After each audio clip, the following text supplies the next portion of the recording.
Hello, আসসালামু আলাইকুম। সবাই কেমন আছেন? সরকারি বাংলা কলেজ ৬২ বছর বয়সে পা দিয়েছে, অর্থাৎ প্রতিষ্ঠাবার্ষিকী ছিল ১লা অক্টোবর। সেদিন গিয়েছিলাম সেখানে অনুষ্ঠানের নিউজ কভার করতে গিয়ে কিছু মোবাইলে ফুটেজ ক্লিপস কালেক্ট করেছিলাম। আমার কাছে মনে হলো যে একটা ব্লগ বানিয়ে ফেলি এবং সেটাই আপনাদের সামনে আজকে তুলে ধরছি।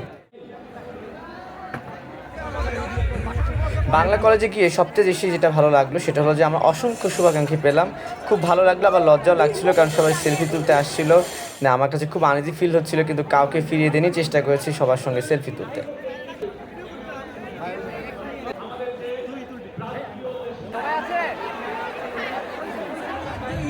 বিকেল গড়িয়ে সন্ধ্যা হতে শুরু হয় সাংস্কৃতিক আয়োজন, যেখানে পারফরমেন্স করেছিল রাকিব অ্যান্ড ব্রাদার্স, অ্যাশেজ এবং বাংলা কলেজের ছাত্রছাত্রীরা নেচে গিয়ে এক প্রকার মাতিয়ে রেখেছিল। আমিও কিন্তু কম নাচা গান করিনি, চেষ্টা করেছিলাম সবার সঙ্গে মানিয়ে আনন্দ ফুর্তি করতে।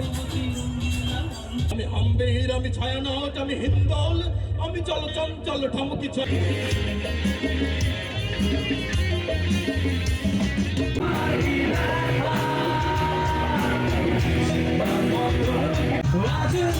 সন্ধ্যা হতেই মঞ্চে উঠে রাকিব অ্যান্ড ব্রাদার্স এবং এর পরপরই আসে অ্যাশেজ। এখন দেখব তার এক ঝলক।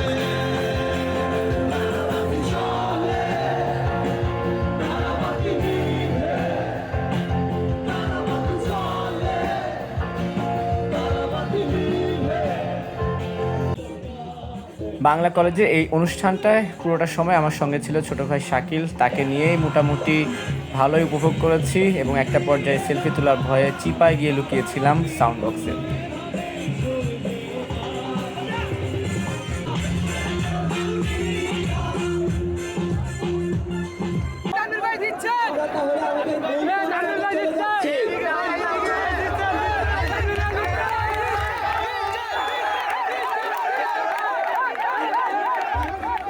যাই হোক, এমন একটা আয়োজনের জন্য বাংলা কলেজের সবাইকে অনেক অভিনন্দন, ধন্যবাদ। ইনশাল্লাহ বেঁচে থাকলে আবারও সবার সঙ্গে দেখা হবে। সে পর্যন্ত সবাই ভালো থাকবেন।